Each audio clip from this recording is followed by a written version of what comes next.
You have been lied to. They told you to work hard, save a little, retire at 65, and that this was freedom. But if 40 years of labor ends in a pension too small to live on, what do you call that? You were not born to serve until death. You were not born to watch life pass while you trade your soul for a salary. The world does not reward the obedient. It rewards the man who sees the trap and walks out of it. And that man begins here. Listen closely, because if you miss this message, you may work to the grave and still die poor. You believe you are free. You believe that hard work will pay off. You believe that one day, maybe after 40 years of labor, if you've been loyal, if you've saved, if you followed the system, you will get your reward. You will get your reward. But I say this to you without apology. If 40 years of labor ends in dependency, then who truly owned your life? I have seen it too many times. Men who gave their entire youth to a job only to reach the age of 65 with a tired body, a trembling hand, and a fearful glance at the calendar because their money is running out. They obeyed every rule. They stayed quiet. They did what they were told. They worked. They waited. And when the waiting ended, there was nothing waiting for them.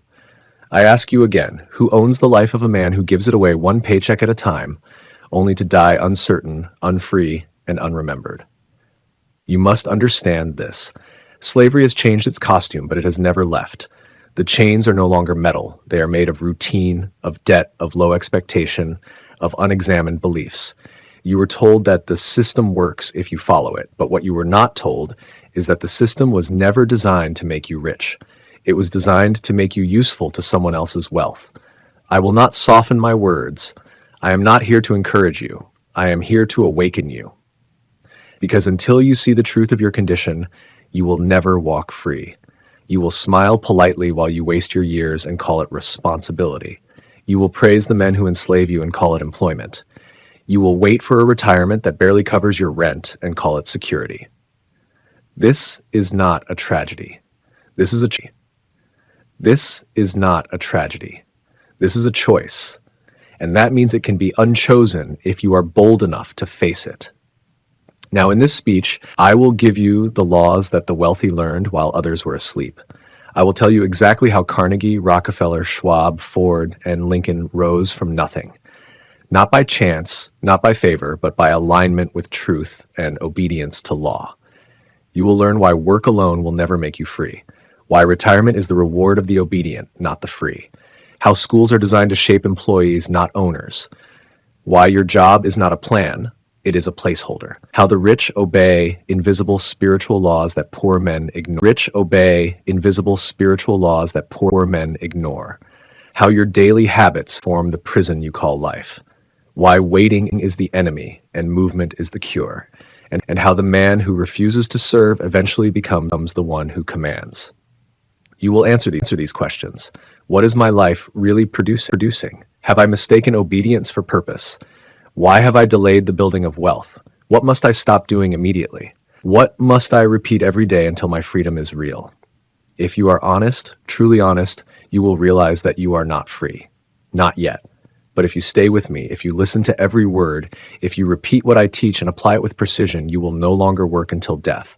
You will build a life that works for you. And let me say this plainly, the chains are in your habits. The key is in your mind.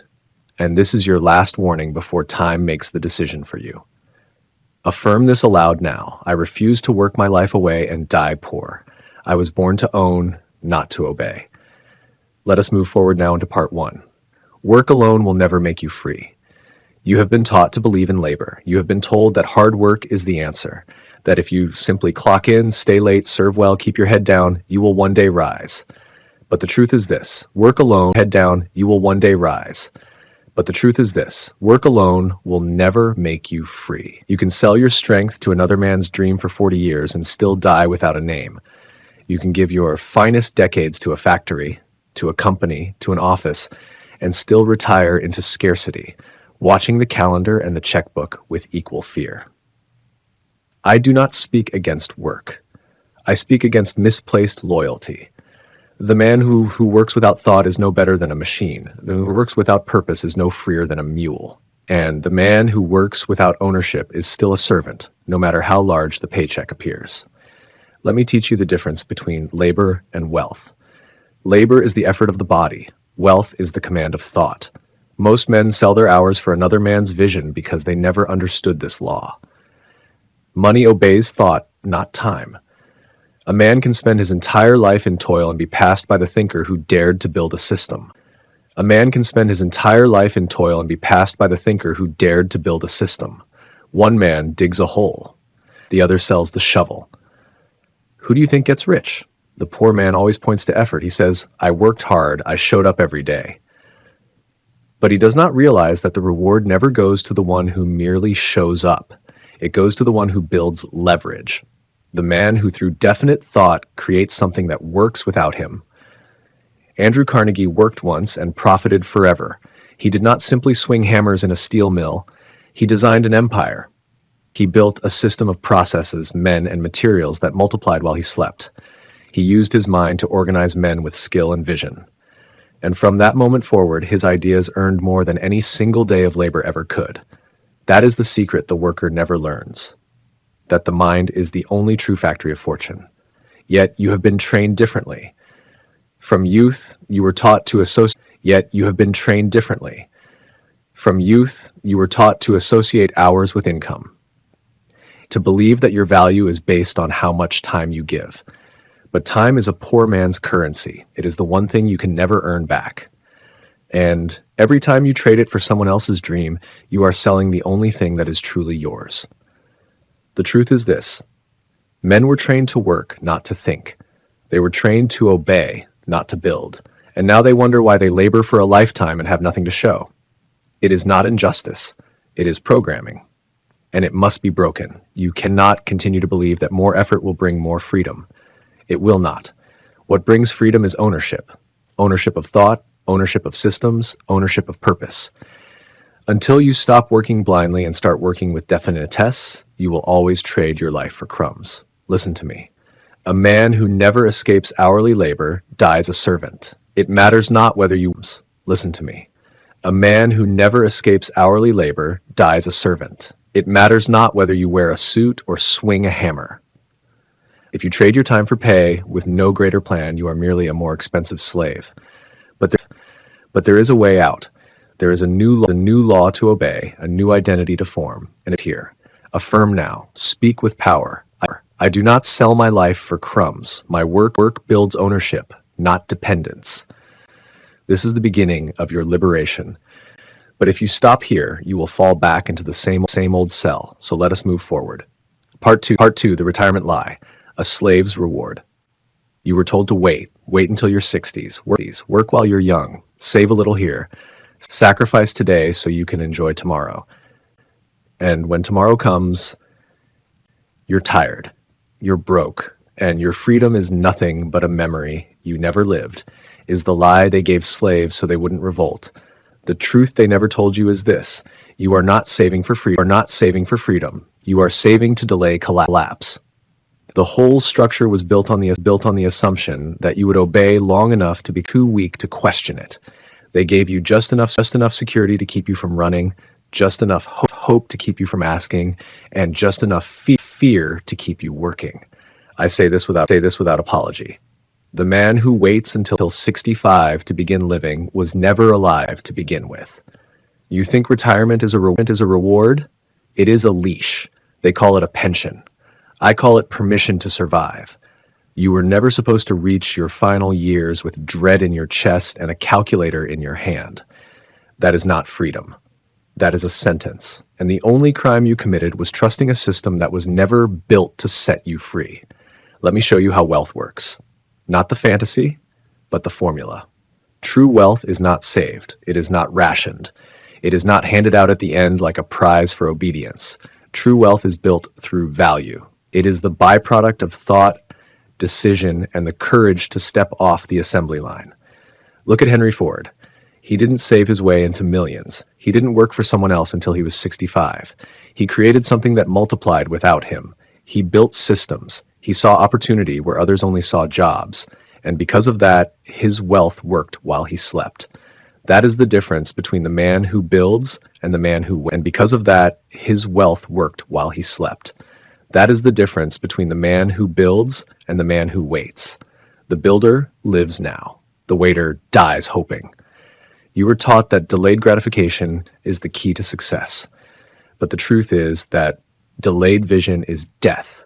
If your entire life is built around a reward that only comes when you're too tired to enjoy it, you were deceived. You want to know the truth about retirement? Here's the truth. Most men never make it there. They die before they ever escape the wheel. And the few who do arrive with a body that's weak, a wallet that's light, and a soul that's forgotten what it meant to move with purpose. It doesn't have to be this way, but only if you're willing to break the lie today. Affirm with power. I do not wait for freedom. I build it now. I reject the retirement trap. My wealth begins today. The system rewards the silent. Part 3. Schools create obedient workers, not rich men. Part 3. Schools create obedient workers, not rich men. You were trained, not educated, conditioned, not liberated. From the first day you stepped into a school, they were not preparing you to own your life. They were preparing you to serve someone else's. The school system does not produce creators. It produces cogs. Think carefully. What did they teach you? Sit down, be quiet, memorize, repeat, obey. Raise your hand for permission to speak. Wait your turn. Learn the rules. Follow instructions. Stay in line. Now ask yourself, how many of those lessons do you see in the life of the rich? None. Because no man ever became free by obeying everyone else's commands. The men who rose, Carnegie, Edison, Ford, they broke the line. They rejected the path laid before them. They thought, they imagined, they questioned, they moved with belief, not compliance. Let me tell you about Thomas Edison. He was thrown out of school. The teachers said he was unteachable, deficient. They told his mother he would never learn. And what did he do? He went on to bring light to the entire world. Not because of a classroom, because of belief, because of persistence, because of vision. And here's the great irony. The same system that rejected Edison now teaches about him. They celebrate his name, but they punish the spirit he lived by. The truth is this. Schools do not teach wealth. They do not teach imagination. They do not teach faith. Schools do not teach wealth. They do not teach imagination. They do not teach faith. They teach order. They teach comfort. They teach dependency. They teach you to memorize a script and never to write your own. If you want to become rich, you must unlearn the thinking that made you poor. You must cast out the false beliefs that were planted in you by those who were never free themselves. You must question the path. You must think for yourself. Ask, why was I taught to fear mistakes more than mediocrity? Why was I never taught to build income? Why did no one speak of definite purpose? Why were the laws of wealth, faith, auto-suggestion, desire, organized planning left out of every curriculum? I will tell you why. They only need enough to survive and to keep showing up. This is not an attack on learning, no war against indoctrination. Education is power when it liberates the mind, but when it only trains the prison. If you want to rise, you must retrain your thinking. You must study what the freemen study. You must speak like the man you intend to become, not like the one you were trained to be. You must ask questions they never let you ask. Who benefits from my obedience? Who profits from my delay? Who taught me that my value is measured in grades, hours, or approval? The moment you start questioning, you start building your exit. You were not born to follow instructions. You were born to give them. You were not made for desks and bells. You were made for vision and command. And if you are willing to reclaim your mind, you will reclaim your life. Affirm now with certainty. I think for myself, I question this. I was born to give them. Part 4. A job is a temporary solution, not a strategy. Let us be honest now, brutally honest. A job is not freedom. A job is not wealth. A job is not a plan. A job is a placeholder for the man who has not yet taken command of his own life. You were taught to believe that a job is security, but I tell you, it is only a cage with polite walls. The world taught you to find employment, not purpose. It taught you to search for paychecks, not plans. It taught you to settle for survival instead of building a life that commands respect and earns abundance. Understand this truth. A job may solve your immediate need, but it cannot fulfill your ultimate calling. If you do not have a definite chief aim, a job becomes a coffin. It is the slow decay of potential masked as duty. You wake up, you punch in, you work all day, you punch out and repeat, and somewhere along the way you forget that you were meant for more. Do I say abandon your job? Number. But I say this: use your job the way free men use tools. Not as a master, as a means, as leverage, as the funding for your freedom. He worked as a clerk, but he had one vision burned into his soul to become business partners with Thomas Edison. He worked with purpose, not just for a wage. He used the job to get into the room, and once in the room, he proved himself and left the job behind forever. This is how wealth is built, not through years of repetition, but through intention, definitesse, and strategy. The tragedy of modern man is not that he works hard. It is that he works hard without direction, without purpose, without ownership. And so he becomes a slave, not because of chains, but because of habit. Hear me now. A job is only noble when it funds your freedom.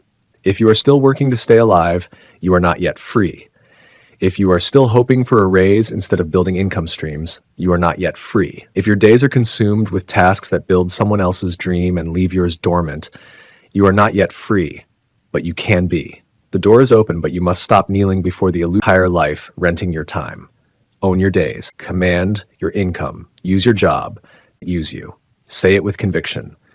My job is not my identity. It is my tool. I use my job for freedom. Part 5. The rich man's laws are spiritual. First, let the world chasing money. Let them scramble for crumbs. Let them trade hours for coins and sell their birthright for wages. You, I'm speaking directly to you. You must understand what they do not. The laws of wealth are spiritual before they are material. You cannot rise until you rise in mind. You cannot believe you are worthy. You cannot command until you obey that govern riches. Not the laws written by men, ones written into the very structure of the universe. The divine law behind every fortune. And if you law, the money will break you. You have been told it comes from effort. I tell you plainly, money comes from alignment. You must thought with your belief with your words with your action, and your action with your plan. This is law. This is order. This is power. Look at the lives of the wealthy, not the ones born into it, but those who built it. Rockefeller tithed not out of superstition, but out of principle. He honored divine law. He believed money was a stewardship. He structured his empire not just on business, but on internal discipline. Andrew Carnegie surrounded himself with minds greater than his own, not because he was weak, but because he obeyed the mastermind principle. He believed that riches were attracted to unity, to definitesse, to mental harmony. Edison repeated the vision of electric light to himself long before the world believed in it. He walked with certainty while others mocked. He obeyed the invisible law of belief, faith applied to a definite aim. Do you understand now? It is not business alone that creates wealth. It is belief. It is spiritual alignment. It is holding your vision with such intensity that the world must obey. And what of auto-suggestion? The world calls it foolish repetition. The rich call it mental programming. They know the subconscious mind must be told what to do. And what you say to yourself with emotion becomes instruction, and the subconscious executes what it is told. If you wake each day and speak defeat, delay, weakness, you have issued orders for poverty. If you wake and declare belief, wealth, clarity, you have issued orders for victory and planning. Do you think wealth is a general? It responds to organized defense. Write your aim, write your steps, review them daily. Adjust, attack again. All of these faith, definitesse, repetition, planning are spiritual in nature before they ever manifest a dollar. This is why the poor man may work harder than the rich and yet remain poor. Because he works with muscle while the other works with mind. One sweats without direction, the other thinks with precision. And the man who thinks according to law will earn in 1 year what the other cannot earn in a lifetime of labor. You must master these laws. The law of definite chief aim. The law of faith through autosuggestion, the law of planning organized by purpose, the law of the mastermind, the law of cosmic habit force, which rewards only rhythm, not randomness. These are not opinions. These are eternal laws. Break them, and life will break you. Obey them, and the world will yield. You must live by inner command. You must rise before the world rises. You must speak your aim aloud. You must write your instructions to self. You must review your plan and build rhythm, the reward of effort. They are the reward of obedience to law. Part 6. The habit system that creates financial slavery. If you would understand slavery, you must stop looking at chains and start looking at habits. For no man wears shackles on his wrists anymore. He wears them in his routines. Slavery in this age is not enforced by force. It is enforced by familiarity, by repetition, by rhythm gone wrong. You rise, you eat, you labor, you rest, and you call it life. But I ask you, is it your life? Or is it the life designed for you by other men who profit from your blindness? The modern slave is not cycle unless interrupted, will carry him to the grave to show but obedience and exhaustion. The chains are in your habits. What time do you wake? What thought enters your mind before the world speaks? Do you begin your day with instruction to self, or do you check a machine and follow the world's instruction? When your body rises, but your purpose sleeps, you are already a servant. Let us speak plainly. You cannot live like a common man and expect uncommon results. You cannot drift into fortune. You cannot wander into mastery. You must command it, and command requires rhythm, but it must be the right rhythm. The poor man wakes late, eats thoughtlessly, consumes without producing, reacts without thinking, and repeats the same confused day year after year. This is the habit system that leads to financial slavery. It does not feel oppressive. That is why it is so dangerous. It feels normal. But it is normal only because it is widespread, and slavery that is widespread is still slavery. The difference is that now the slaves are quiet. They sing no sorrow songs. They just keep that never comes. Now compare this with the habits of the wealthy. Not those who inherited, but those who built. Andrew Carnegie rose early. He did not wait for orders. He issued them. He planned his day the night before. He spoke aloud his aims. He wrote letters. He reviewed his progress daily. And he demanded the same from every man around him. Charles Schwab did not stumble into leadership. He became a multimillionaire because he mastered organized rhythm. Every hour had a purpose. Every morning was planned. Every night was measured. He knew law. If you cannot measure it, you cannot multiply. Thomas Edison tested one idea over 1,000 times, not because he was lucky, but because he was structured. His repetition was not random. It was rhythmic. It was aimed. Now ask yourself, what is your daily rhythm producing? Do you eat like a rich man? I do not speak of food. I speak of thought. Do you consume knowledge that builds your aim or distraction that destroys it? Do you speak like a rich man? Are your words definite, clear, aimed, and positive, or are they vague, filled with doubt and drifting in complaint? Do you move like a rich man? Is your day mapped? Is your progress tracked? Do your actions serve a vision or simply respond to the needs of others? Do you think like a rich man? Have you formed the habit of directed thought, or do you merely react to the noise around you? You must audit your habits because your habits are your destiny. Let me give you the model of wealth building in rhythm. This is what I teach all who seek to rise above the slavery of the world. Morning command. Rise before the world speaks. Speak your definite chief. Aim aloud. Read your plan for the day. Repeat your wealth achievement. Review progress against plan. Speak aloud. I am still on target. My aim is fixed. My pace is strong. Correct drift with immediate focused action. Evening review. Measure what was completed. Journal new lessons. Repeat your aim aloud before sleep. Visualize success as already yours. Repeat daily without fail, without excuse. This structure alone will begin to reprogram your subconscious mind. And your subconscious is the builder of all results. Do not underestimate. Most men fail not because they lack intelligence, but because they lack rhythm. The law of cosmic habit force is not poetic. It is practical. It means that every thought repeated becomes a command. Every action repeated becomes a pattern. Every pattern reinforced becomes identity, and every idea manifests results that match it. If you want wealth, you must form the habits of wealth. If you want power, you must form the rhythm of power. And if you want freedom, you must form the disciplines of a free man. And do not say you are too old. Do not say it is too late. The moment you command your rhythm, your life begins again. Repeat these affirmations daily.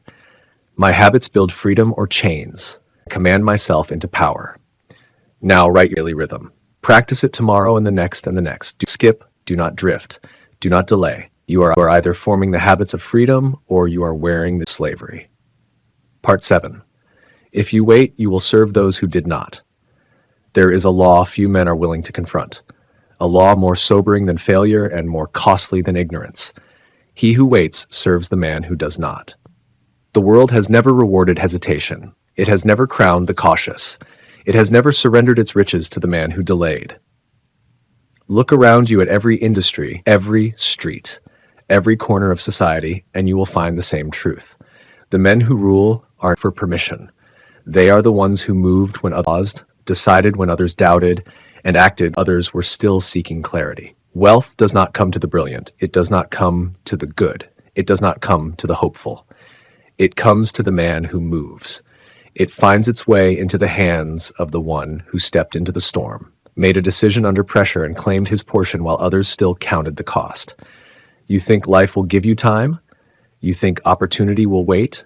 Number waits for no one, and the man who didn't. Abraham Lincoln, a man of great principle but greater movement, understood this law. In the darkest hours of his leadership, he did not sit in endless counsel. He moved. When the nation fractured, he acted. When the outcome was uncertain, he still advanced. He issued the Emancipation Proclamation not when it was safe, but when it was necessary. He did not wait for clarity. He created it through decision. That is what leaders do. That is what free men they act, and the world adjusts. Most men do not fail because they made the wrong move. They fail because they made no move.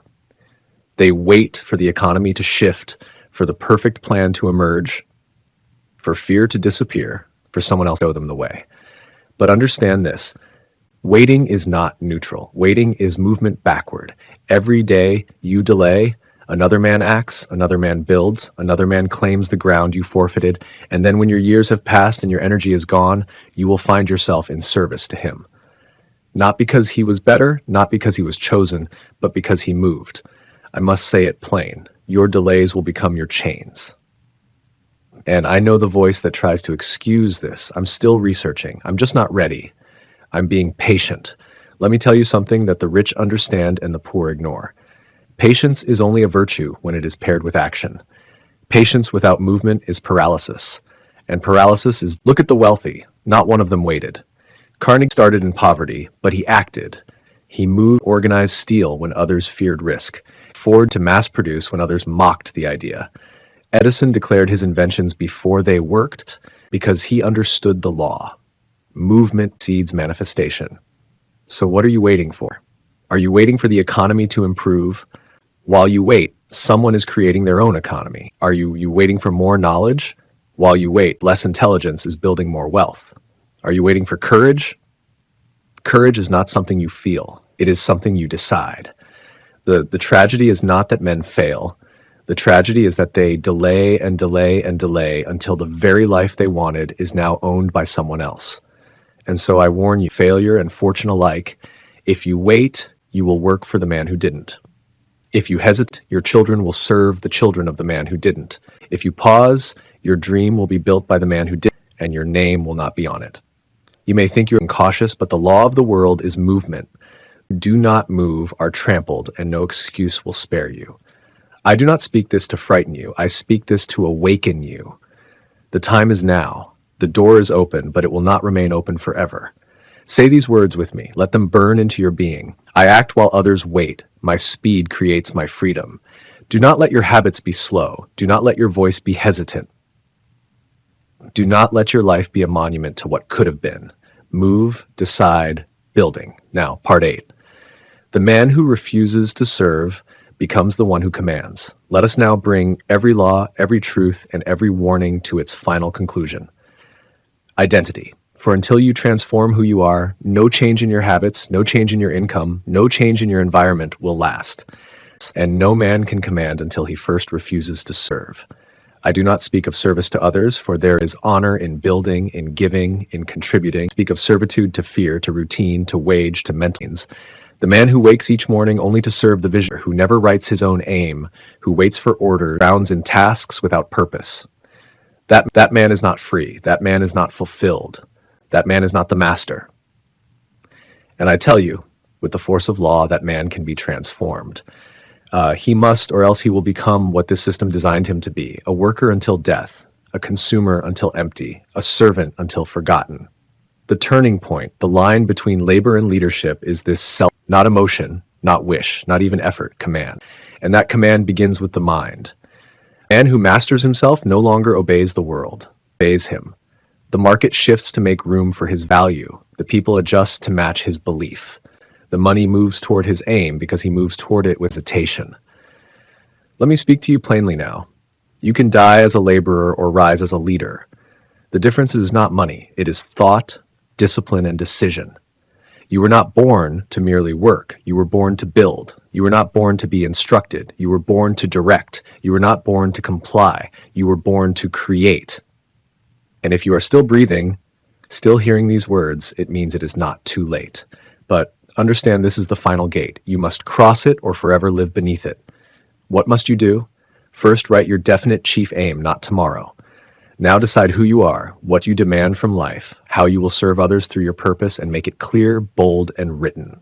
Second, build daily command. Do not trust motivation, trust repetition. Every morning, read your aim aloud. Every night, speak your belief in your wealth, your power, your identity. Shape your subconscious into the man who commands by daily shaping your words. Still serving. Build systems. Create value. Use your mind, not just your time. Let your labor fund your freedom. But do not stop at labor. Build ownership. And if you ever doubt that this path works, let me remind you, I walked it. I was the son of a poor miner in the hills of Virginia. I had no inheritance, no connections, no safety. But I had a voice. I had a mind, and I had a decision that I would no longer serve the fear of poverty, that I would no longer serve ignorance, that I would no longer serve the chains passed down by weak men. I studied the minds of the rich, not the surface of their wealth, but the spiritual roots. I studied Carnegie, Ford, Rockefeller, Edison, and I found that every one of them obeyed laws that most men never learn. They mastered themselves, they decided, they acted, they repeated, and they became impossible to ignore. And by mastering thought, I became more than what the world expected of me. I advised millionaires, I built a legacy, I passed down a system, not of tips, but of transformation. And so can you. Refuse to live as if you are powerless. Refuse to wake up with no aim. Refuse to sell your time for crumbs. Refuse to think small, move slow, act weak. Refuse to die without building something the world cannot erase. You are not here to serve fear. You are not here to obey mediocrity. You are here to command. Let these final affirmations become your oath. I will not be a slave to any man. To command wealth, not to work until death. And now walk, speak, building, live, not as the man the world make of you, but as the man you were always meant to become. This is your beginning. This is your freedom. This is your new law.